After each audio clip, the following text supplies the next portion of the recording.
2024 से 2029 के बीच क्या क्या होकर रहेगा? आने वाले 5 साल क्या पीएम मोदी के नाम है? 5 सालों की सबसे बड़ी भविष्यवाणी।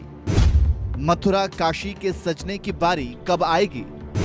4 जून से क्या चौतरफा बजेगा भारत का डंका? आचार्य महामंडलेश्वर स्वामी कैलाशानंद गिरी महाराज जी की भविष्यवाणी देखिए सिर्फ धर्म ज्ञान पर। कि निष्कंटक सत्ता प्रधानमंत्री जी की आएगी, कोई कांटे नहीं होंगे, कोई कांटे नहीं होंगे। महादेव ने संकेत करा दिया है। मैंने अपने जीवन में पहली बार, मैं 34 वर्षों से महादेव की साधना कर रहा हूँ और निस्वार्थ भाव से भगवान की साधना करता हूँ, बिना स्वार्थ महादेव की उपासना करता हूँ। सावन पर्यंत 22 घंटे एक आसन से बैठता हूँ।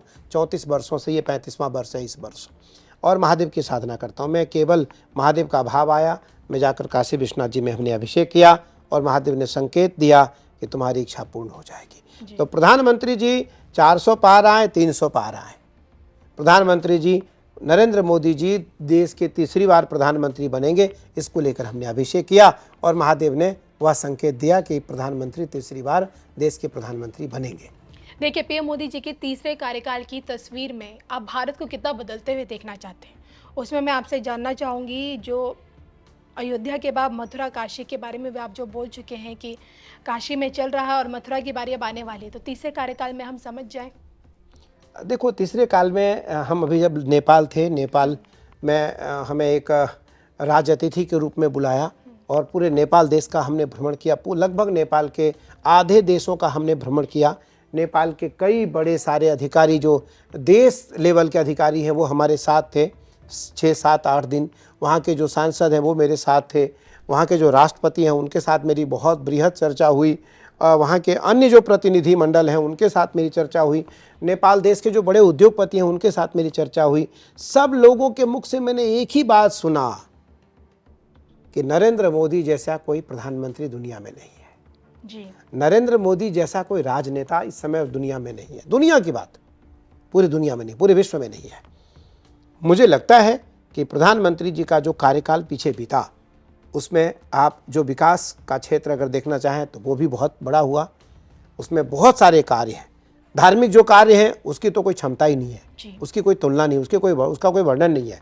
और आने वाले जो काल हैं उसमें काशी और मथुरा सनातनियों के 2 बाकी हैं, वो धीरे से हो जाएंगे।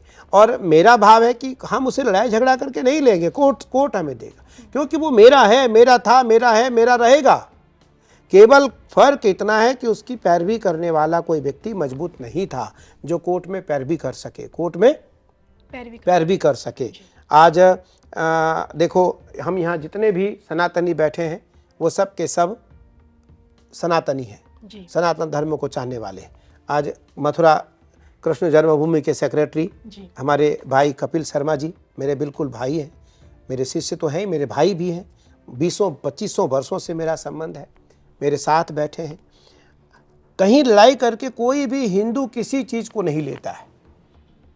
वो कोर्ट हमें देगा, कोर्ट से हम लेंगे तथ्यों के अनुसार। और आप जरूर देखना मेरी बहन कि काशी विश्वनाथ ज्ञान वापी मस्जिद के अंदर जो भगवान विश्वनाथ जी विराजमान हैं वो हम लोगों को बहुत जल्दी पूजन के लिए मिल जाएंगे। मथुरा हमारे भगवान के साथ में विशाल काय मंदिर का रूप बना करके तैयार कर दिया गया है। कोर्ट उसको भी तथ्यों के अनुसार सनातनियों को सुपुर्द करेगा। लेकिन मैं बिना युद्ध, भारत में सनातनी युद्ध कभी नहीं करता। हम कभी लड़ते नहीं, हम कभी लड़ाई झगड़ा नहीं करते। हम तो जैसे आचार्य हैं, मैं पिछली बार जो अभिषेक किया, महादेव का पूजन किया, उसको लगभग 123 करोड़ लोगों ने देखा। अभी तक 123 करोड़ लोगों ने देखा है बिना 1 रुपया खर्च किए, क्योंकि हमारे पास सोशल मीडिया में खर्च करने के लिए पैसा नहीं है। क्योंकि मैं अन्न क्षेत्र चलाऊं, गौशाला चलाऊं, गरीब बच्चों को पढ़ाऊं, आश्रम बनाऊं, या परंपरा का पालन करूं, या IT में खर्च करूं। तो मुझे लगता है कि जो व्यक्ति असली तरीके से सतर्कता पूर्वक देश के लिए काम करेगा, निस्संदेह वो स्थापित होगा, उसकी पूजा होगी। और प्रधानमंत्री जी इसलिए पूजित हो रहे हैं, प्रधानमंत्री जी की पूजा इसलिए हो रही है, प्रधानमंत्री जी का सम्मान पूरी दुनिया में इसलिए हो रहा है क्योंकि वो नकली नहीं है। वो नकली नहीं है। नकली कोई होता तो तप नहीं हो सकता। कभी वो केदारनाथ जी में, जब मैं 2021 की बात है, मैं उनके साथ था अपने शंकराचार्य मूर्ति अनावरण में इतनी कड़ाके से ठंड थी कि बड़े बड़े बहुत सारे कपड़े पहनने वाले बड़े बड़े जवान ठिठुर रहे थे। जी। लेकिन प्रधानमंत्री जी चौथेपन में भी दृढ़ थे और जब आकर मुझसे मिले तो प्रधानमंत्री जी ने कहा कि आप तो अच्छे साधक हैं, महादेव के अच्छे उपासक हैं, तो आपको ठंड तो नहीं लगती होगी। मैंने कहा नहीं, ठंड लगती है, शरीर है, लेकिन फिर भी सहन शक्ति है तो सहन कर रहे हैं। प्रधानमंत्री जी मेरे हाथ पकड़े और मुझे प्रधानमंत्री जी ने कहा कि मुझे अच्छा लगा आपसे मिल करके और आपसे बोल करके मुझे अच्छा लगता है, मुझे आपसे मिल करके अच्छा लगता है, मैं महादेव की सेवा में जा रहा हूँ। और उन्होंने सॉक्स उतारे, हाथ पैर धोए और केदारनाथ जी के पूजन में चले गए। उस दिन मुझे लगता है 6 डिग्री टेम्परेचर माइनस था जी। 6 माइनस था। मुझे लगता है दुनिया के सभी मीडिया के लोग वहाँ थे।